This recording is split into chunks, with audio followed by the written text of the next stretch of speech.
여호와 하나님만 의지하라는 말씀을 오늘 이사야서 22장과 지난번에 봤던 21장에 그 말씀을 주고 계십니다. 히스기야 왕과 아수르는 적대 관계에 있었습니다. 히스기야 왕의 아버지 아하스 왕은 아수르와 아주 친밀한 관계를 맺고 있었지만은 아수르가 히스기야 왕의 아버지 아하스를 배신해서 남쪽 유다를 공격해온 이후로는 유다와 아수르는 원수 관계가 되었습니다.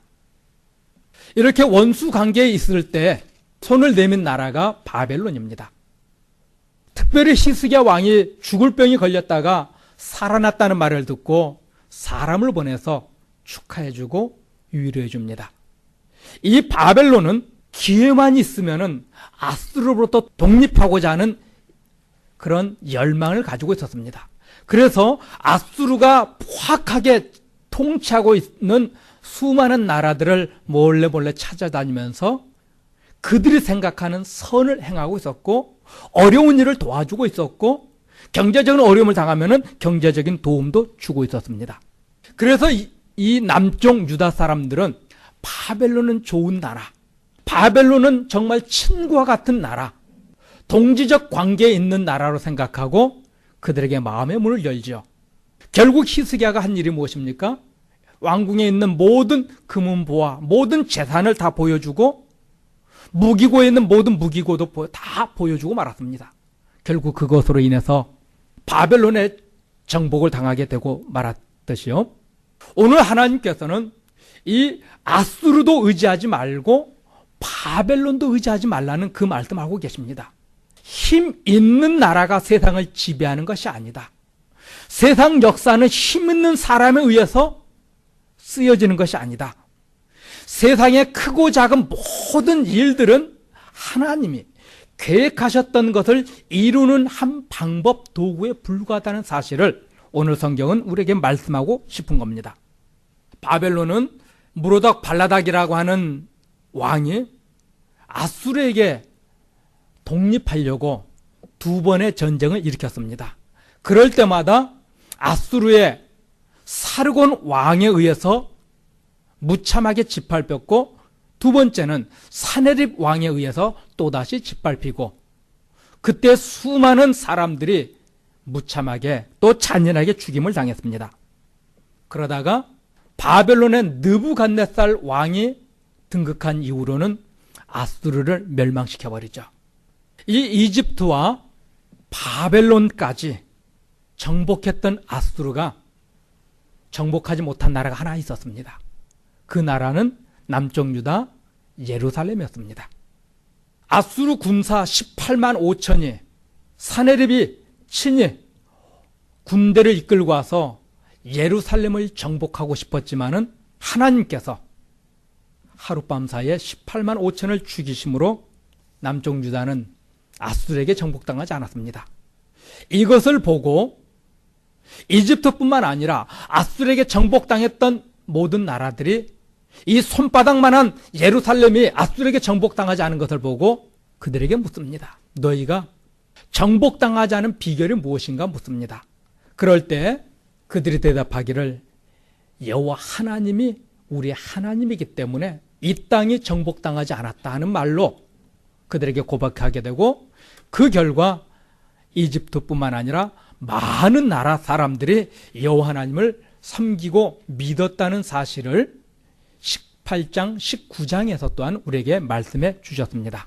오늘 본문의 말씀은 사네립이 18만 5천의 군사를 이끌고 와서 이스라엘을 공격하러 왔지만은 하룻밤 사이에 18만 5천이 다 죽고 사네립이 돌아간 후에 아수르의 공격을 막아냈다고 하는 이 기쁨, 이 흥분, 이 감정을 가지고 이스라엘 사람들이 승리에 도취해서 고기를 잡고 술을 마시며 큰 잔치를 베풀고 있을 때 하나님께서 이사야에게 한 환상을 보여주셨습니다. 하나님께서 보여주신 환상은 장차 일어날 바벨론에 의해서 이스라엘이 망하게 될 것을 말씀합니다. 2절을 보시면은 헌하며 떠들던 성 즐거워하든 고우려하는 말을 주고 있습니다. 이스라엘 사람들은 아수르가 물러갔다는 것 때문에, 아수르를 이겼다는 것 때문에 큰 잔치를 베풀었는데요, 그때 하나님이 하시는 말씀이 너의 죽임당한 자가 칼에 죽은 것도 아니고 전쟁에 의해서 죽은 것도 아니다 말합니다. 그리고 3절에서는요, 너희 관원들은 다 함께 도망갈 것이다. 활을 버리고 결박당하고 다 포로로 끌려갈 것이다 말씀합니다. 유대 지도자들이, 이스라엘 백성들이 적에게 활 한 번 쏴보지 못하고 그 나라가 멸망할 것을 또한 말씀합니다. 아수르 군사 18만 5천이 이스라엘을 향해서 활 한 번 쏴보지 못하고 다 멸망하고 다 죽었던 것처럼 이제 이스라엘 사람들이 적을 향해서 칼 한 번 휘두르 보지 못하고 활 한 번 쏴보지 못하고 수많은 사람이 죽게 될 것이 물리쳤는데 어느 나라도 우리 이스라엘을 이길 수 없다. 이 예루살렘은 하나님의 도성이고 이 예루살렘은 하나님의 성전이 있기 때문에, 하나님의 성전 안에는 하나님의 언약궤, 법궤가 있기 때문에 절대로 이 나라는 망하지 않을 것이다 하는 이 잘못된 확신에 가득 차 있었습니다. 이전에도 그런 일이 있었죠. 엘리 제사장의 두 아들, 그들이 전쟁이 일어나니까 어떻게 합니까? 여호와의 법궤를 들고 나가죠. 그러면 이길 것으로 착각하고요. 이 전쟁의 승리에 도취했던 이스라엘 사람들이 한 짓을 보면요, 8절에 보면은 많은 무기를 만들었고요, 9절에 보면 물을 준비하였습니다. 어떤 나라가 쳐들어와도 버틸 수 있도록 식량을 준비한 겁니다. 특별히 이 물은 히스기야가 이스라엘 북쪽으로부터 지하로 땅굴을 파가지고 물이 흘러 들어오도록 수로를 만들었는데 지금도 이스라엘 그 예루살렘 성 안에 그것이 존재한다고 합니다. 아무리 가물어도 그 물이 허리까지 항상 차 흐르고 있다고 합니다. 그리고 10절에 보면은 무너진 성벽을 다시 쌓았다 말합니다. 이제 이스라엘 사람들은 아수르가 물러간 후에 무엇인가 자기들의 힘으로 할 수 있다고 하는 이런 잘못된 확신, 자신감이 가득 찼습니다. 그러나 이스라엘 사람들은 정작 중요한 한 가지를 놓치고 있죠.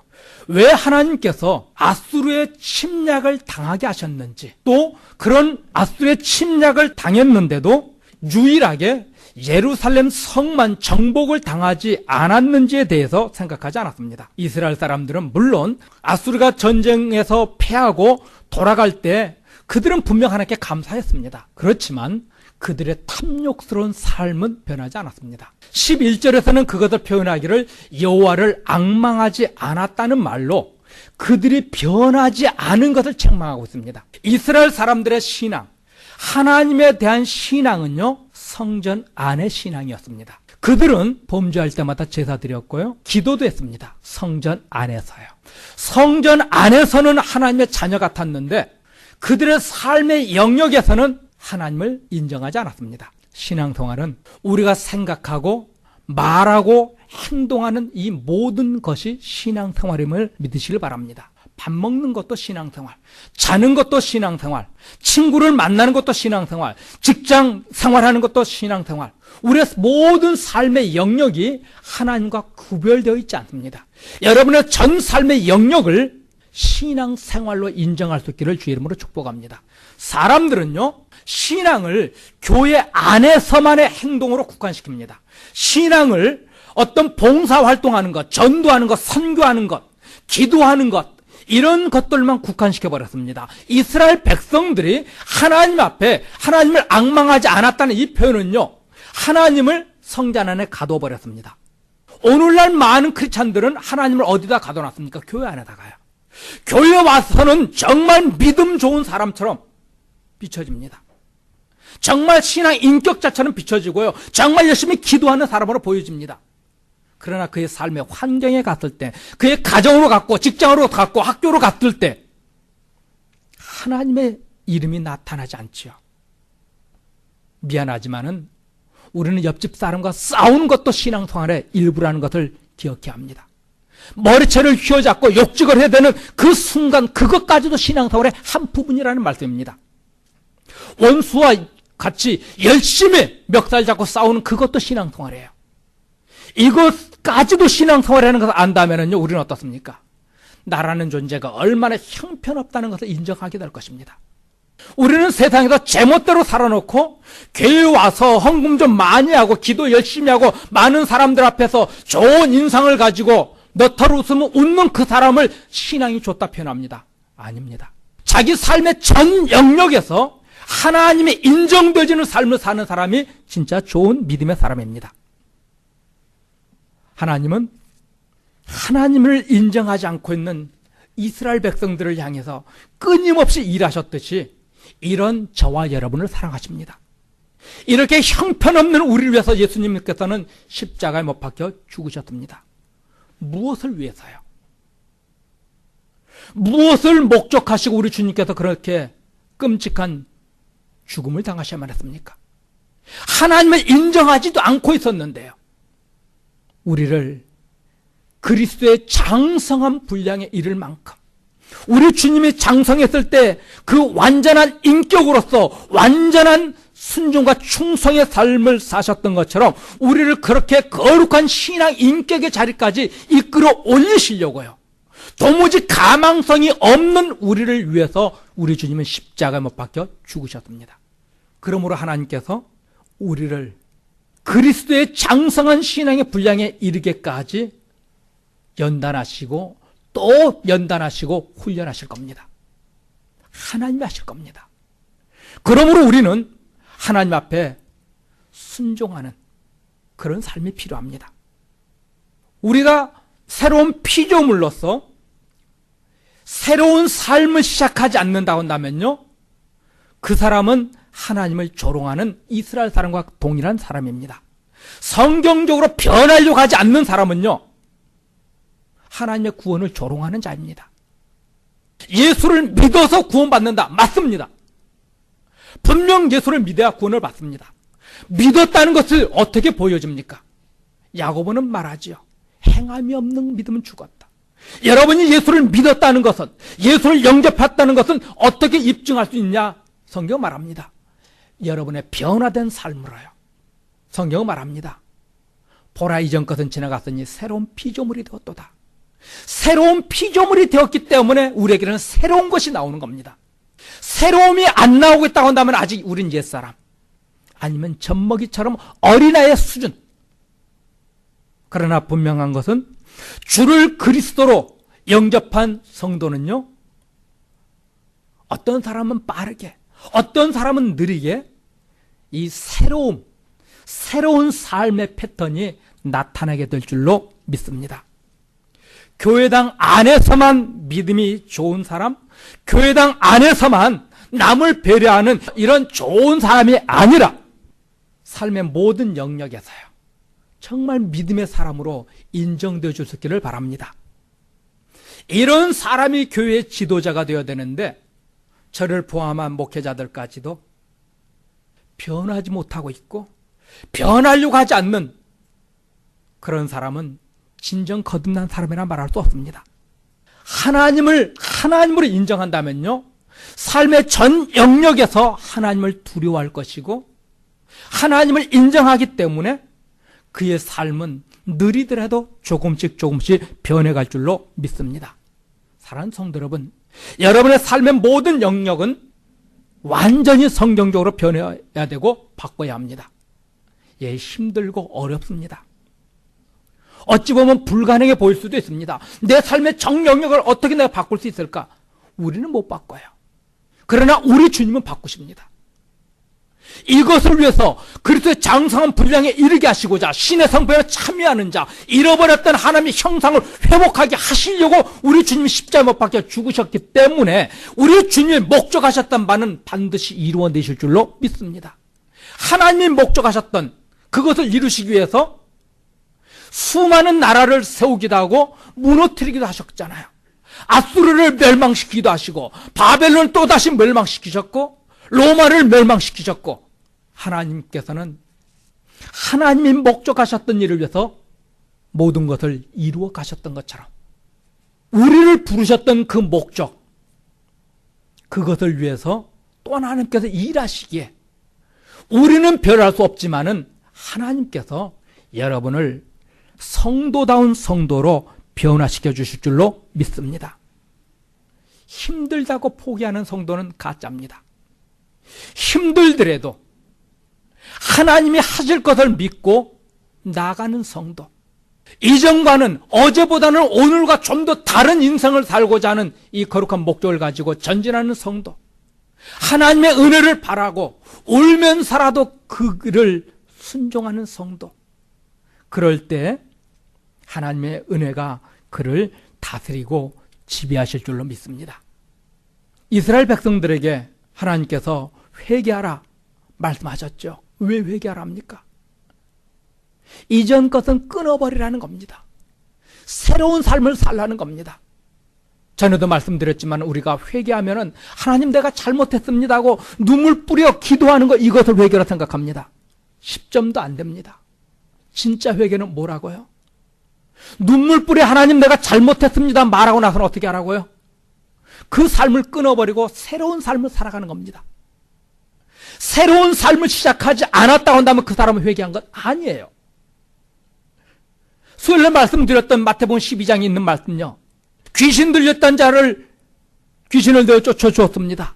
그런데 그 사람에게서 쫓겨났던 귀신이 갈 곳이 없이 이리저리 방황하다가 자기가 쫓겨났던 그 사람 집에 가보니까는 깨끗이 청소됐고 비어 있습니다. 그러니까 어떻게 했다고요? 자기보다 더 악한 귀신 7을 데리고 와서 그 사람 속에 들어왔습니다.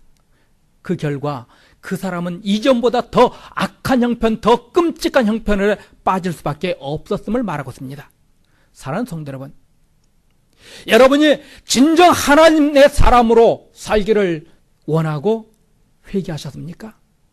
그 회개한 삶에 새로움을 시작하지 않았다고 한다면요, 여러분은 더 큰 실패, 더 큰 죄를 범할 수밖에 없습니다. 채우지 않으니까. 비어있으면 악이 들어옵니다. 우리가 회개한다는 것을 단순히 내 죄를 토해내버리고 나를 비우는 것으로 생각합니다. 거기에 머무르면요, 우리는 더 큰 죄를 지을 수밖에 없어요. 어디까지 가라고요? 새로움의 단계로요.